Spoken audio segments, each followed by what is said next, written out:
കൊല്ലം പാരിപ്പള്ളിയിൽ കാറിൽ കടത്തിയ 25 കിലോ കഞ്ചാവ് പിടികൂടി. 2 പേർ അറസ്റ്റിലായി. പാരിപ്പള്ളി സ്വദേശികളായ വിഷ്ണു, അനീഷ് എന്നിവരാണ് പിടിയിലായത്. വിഷ്ണു 90 കിലോ കഞ്ചാവ് കടത്തിയ കേസിൽ ആന്ധ്ര പോലീസ് ഫയൽ ചെയ്ത കേസിൽ പ്രതിയാണ്.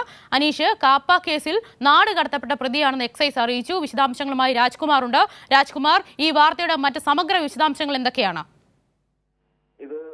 എക്സൈസ്, അതായത് സ്റ്റേറ്റ് എക്സൈസിന്റെ എൻഫോഴ്സ്മെന്റ് സ്ക്വാഡാണ് ഇവർ രഹസ്യ വിവരം കിട്ടിയതിന്റെ അടിസ്ഥാനത്തിൽ കാത്തിരുന്ന് പിടികൂടിയത്. ഇവർ രണ്ടുപേരും മുമ്പും കഞ്ചാവ് കടത്ത കേസിൽ പ്രതിയാണ്. ഇതിൽ ഇപ്പോൾ സൂചിപ്പിച്ചതുപോലെ ഇതില് വിഷ്ണു ആന്ധ്ര പോലീസിൽ തന്നെ ആന്ധ്രയിൽ 90 കിലോയോളം കഞ്ചാവ് കടത്തിയ കേസിൽ കഴിഞ്ഞ അവിടെ ജയിലിലായിരുന്നു. ഇപ്പോഴാണ് ജാമ്യത്തിൽ പുറത്തിറങ്ങിയത്. ഡിസംബറിലായിരുന്നു പുറത്തിറങ്ങിയത്.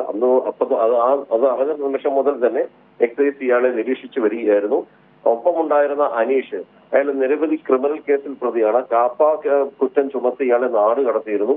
ഇവർ രണ്ടുപേരാണ് ഇപ്പോൾ സാധാരണ ഇവരുടെ ഒരു ഓപ്പറേഷൻ രീതി എന്ന് പറഞ്ഞാൽ ആന്ധ്രയിൽ നിന്ന് കഞ്ചാവ് വാങ്ങും.